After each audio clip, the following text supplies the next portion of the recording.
ब्रेकनंतर दमलेल्या आईची कहाणी या विशेष शोमध्ये तुमचं पुन्हा एकदा स्वागत। ब्रेकवर जाण्यापूर्वी आपण बोलत होतो की मातृत्वाचा किंवा मुलांना मोठं करण्याचा ताण हा नेमका काय आहे एका आईसाठी। आता हेच बघणार आहोत की आईने या ताणाशी या ताणातनं सुटका करून घेण्यासाठी नेमकं काय करायचंय। डॉक्टर मैथिली, ताण तर आहेच आईसमोर। आत्ताची आई ही अशी आई आहे जी नोकरी करते आणि त्या सुद्धा 9 ते 5 अशा टाईपच्या नोकऱ्या नाही, शिफ्टमधल्या नोकऱ्या करते। ऑफिसमध्ये तिला टार्गेट्स असतात, जसं एक घरात टार्गेट असतं ते म्हणजे मुलाला नीट व्यवस्थित मोठं करण्याचं। अशा वेळी एक आदर्श घरात कशा पद्धतीने या ताणाला आपण सामोरं गेलं पाहिजे, किंबहुना हा ताण नाही आहे असं वाटावं, अशी जी संकल्पना मगाशी डॉक्टर संजीवनी यांनी सांगितली ती नेमकी घरात कशी रुजवायची?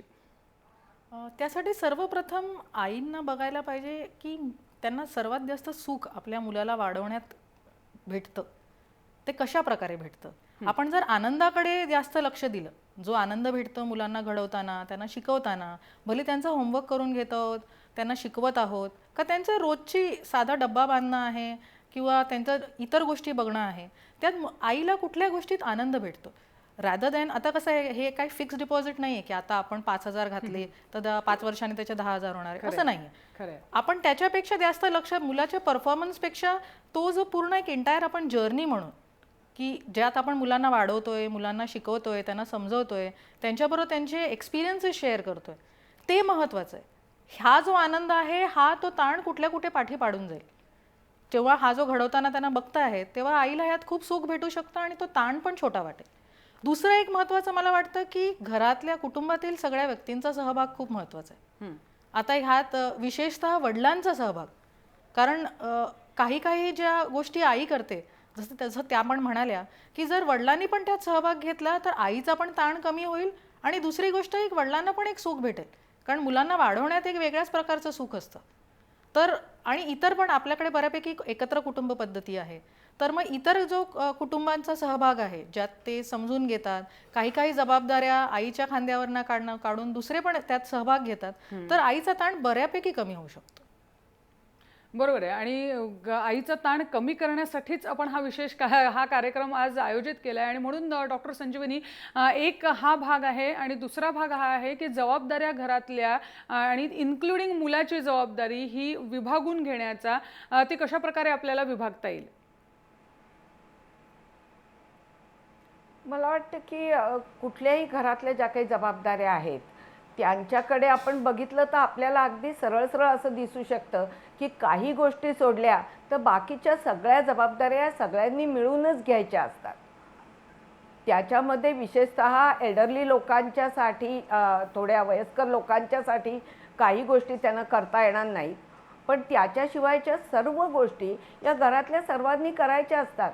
आपल्याकडे जी एका अर्थाने पुरुषप्रधान संस्कृती आहे आणि त्याच्यामुळे पुरुषांना काही गोष्टी करण्याच्या पासून कायम लांब ठेवलेलं असतं, म्हणजे स्वयंपाक करणं हे पुरुषांच्यासाठी सहज का नाही हा प्रश्नच पडतो।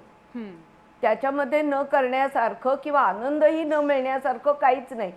मला वाटतं की स्वयंपाकापासून ते स्वच्छतेपासून ते मुलाचे कपडे बदलणं, त्याला आंघोळ घालणं, त्याची गलोती धुणं, या सगळ्या गोष्टींच्या मध्ये घरातले जे सगळी लोक आहेत त्यांना सगळ्यांना मदत करता येईल। आणि विशेष महत्त्वाची गोष्ट मी अशीही म्हणेन की मोठ्या भावंडाला सुद्धा धाकट्या भावंडाचं करताना मदतीला घ्यावं, त्याच्यामध्ये त्या दुसऱ्या मोठ्या मुलाला सुद्धा आनंदच मिळतो आणि एक सवयही होते की आजूबाजूच्या लोकांच्या बरोबर आपण जगतो, तेव्हा त्यांना समजून घेऊन त्यांची जाणीव ठेवून आपल्याला जगायचं आहे, वाढायचं आहे। खरं, हा एक खरंच महत्त्वाचा मुद्दा आहे। सगळ्यांची इन्व्हॉल्वमेंट त्यामध्ये असणं या कामामध्ये, हे सुद्धा महत्त्वाचं आहे। डॉक्टर मैथिली, हा एक घरातला ताण झाला। घरातला म्हणण्यापेक्षा घरातले आपल्याबरोबरचे जे राहणारे लोक आहेत त्यांनी कशा पद्धतीने आपला वाटा उचलायचा हा एक भाग झाला। आणि दुसरा भाग असा आहे की अलीकडे जेव्हा महिला बाहेर कामाला जातात, एक दोन गोष्टी तुम्ही पण ऐकल्या असतील, जिथे एक मुंबईत राहणारी सरकारी कर्मचारी आपल्या मुलीला, जिला ताप आला होता, ती 2 वर्षाची होती, पण सुट्टी मिळाली नाही म्हणून ती बाई तिला घेऊन ऑफिसमध्ये गेली होती आणि ऑफिसमध्ये तिने जमिनीवर गादी अंथरून तिला झोपवलं होतं. दुसरी एक गोष्ट मला आठवते ती म्हणजे एक फॉरेनची स्वीडनची मला वाटतं रिपोर्टर होती जी बातमी कव्हर करण्यासाठी बाहेर पडली. मुलीला ठेवण्याला कुठेही जागा नव्हती. तिने मुलीला अक्षरशः जसं पूर्वीच्या काही घोड्यावर स्वार होताना बायका पाठीशी बांधायच्या, झाशीच्या राणीची आपल्याला कथा माहिती आहे, तशी तिने लिटरली त्याला ओढणीने तिला बांधलेलं होतं आणि ती आपला बाईट घेण्याचं म्हणजे आपलं नियमित काम जे होतं ते ती करत होती. म्हणजे हा घरातला नाही, घराबाहेरचा, नोकरीच्या ठिकाणी असणारा ताण आणि त्यातून जी मुलाचं संगोपनाची जबाबदारी आहे तिथे आपण जर वेळच देता येत नसेल तर आपण खरंच कमी पडतो या जबाबदारीला. तर ह्या गोष्टीचा समतोल कसा साधायचा आहे? एक आहे सर्वप्रथम की समाजाने पण लक्षात घ्यायला हवं, आपली पुढची पिढी जर सुदृढ व्हायची असेल तर समाजाने पण त्यात भाग घेतला पाहिजे. जसं आपण बघू की आजकाल स्त्रिया पुरुषांच्या खांद्याला खांदा लावून पुढे जात आहेत, पण जिथे आता समजा मूल आजारी आहे आणि आईला सुट्टी घ्यायची गरज आहे, यात मला वाटतं कुटुंबात ऑफकोर्स वडील पण सुट्टी घेऊ शकतात, कधी आई पण सुट्टी घेऊ शकते, पण इथे कुठेतरी त्या स्त्रीच्या हक्काचा पण प्रश्न आहे. जसं आता ती कुठेही काम करत असो पण रास्त अशा सुट्ट्या नक्की द्याव्या की ज्याने ती आपल्या मुलांचं संगोपन नीटपणाने करू शकेल. दुसरं असं आहे की जसं तुम्ही म्हणतायत की तिला खूप टार्गेट्स पण असतात, तिच्या ऑफिसमधल्या पण सगळ्या जबाबदाऱ्या असतात, काही टार्गेट आहे म्हणून घरी तेव्हा उशिरा येणं होतं. तेव्हा एक आहे की मग तेव्हा तिने कुठल्या पद्धतीने करावं. तर एक आहे जर तिला समाजाची आणि कुटुंबाची जर साथ असेल तर मग तिला हे नीटपणे पेलवता येईल. दुसरी गोष्ट मला एक वाटतं की स्त्रियांना ना कुठेतरी, जरी आता हे तुम्ही सगळं बघाल की एकदम धकाधकीचं आयुष्य झालं, मग तिला पटकन पळत पळत कामं पण निपटवायची आहेत, तिच्या नोकरीत पण तिला पुढे जायचं आहे, तिला घरची कामं पण सगळी सांभाळायची, मुलांना पण बघायचं आहे, पण ह्यात कुठेतरी स्त्री स्वतःला एक व्यक्ती म्हणून विसरून जाते. तर हे रिसर्चमध्ये पण भेटलं आहे. एक मी टाइम आपण म्हणतो, म्हणजे स्वतःसाठी दिलेला वेळ, अगदी खरं, भले ते 10 मिनिटं असो, भले ते 15 मिनिटं असो, ते खूप महत्वाचं आहे. त्यावेळेत त्या स्त्रीला जे आवडतं काही असो, म्हणजे खाली एक राऊंड मारायला जायचं आहे, चांगलं ब्रिस्क वॉकिंग आपण म्हणतो, म्हणजे एक्सरसाइज पण शरीराला खूप चांगलं असतं. ते काही पदार्थाचे म्हणजे हॉर्मोन्स शरीरात काढतं, ज्याच्यामुळे आपल्याला फ्रेश वाटतं आणि छान वाटतं. किंवा काही असो, संगीत ऐकणं असो, का थोड्या वेळ जस्ट शांतपणे बसणं असो, किंवा एक सिम्पल आपण म्हणतो एक हॅव्हिंग अ फ्रेश शॉवर, ते पण एक काइंड ऑफ स्ट्रेस, या सगळ्या धकाधकीच्या आयुष्यातला एक रिलॅक्सेशनचा मुद्दा नक्कीच आहे. कारण मला वाटतं या सगळ्या गोष्टींना प्रायोरिटी करण्यात, म्हणजे आपलं करिअर म्हणा, मूल म्हणा, आपलं घर म्हणा, स्त्री स्वतःला पाठी पाडते. तर तिथे जर तिने एक त्या प्रायोरिटीजमध्ये स्वतःला 15 मिनिटं फक्त जरी दिली तरी तिचा पूर्ण दिवस ती चांगल्या पद्धतीने काढू शकेल.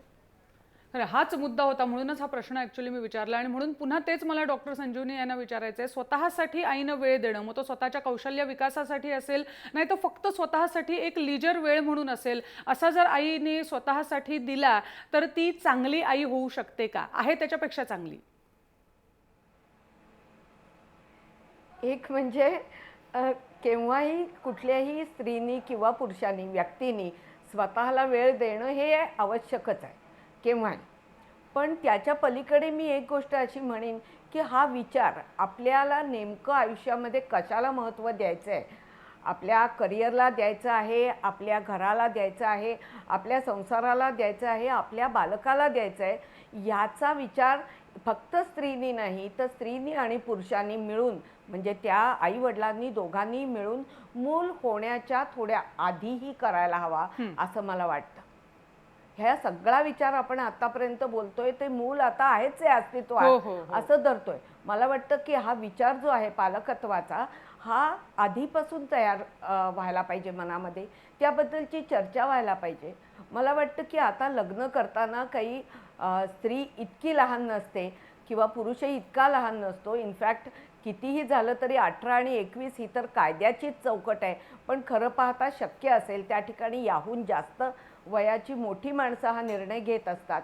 तेव्हा मूल होण्यामध्ये काय काय गोष्टी आहेत इन्व्हॉल्व्ड, कुठल्या गोष्टींचा विचार आपल्याला करायला हवा आहे, हे दोघांनी मिळून ठरवलं तर मला वाटतं की त्याची कार्यवाही नंतरची चांगली होऊ शकते.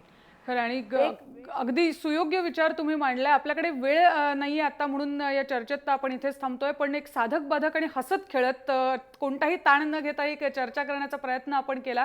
बरेच मुद्दे त्यातनं समोर आलेले आहेत जे आम्ही तुमच्या समोर ठेवलेत.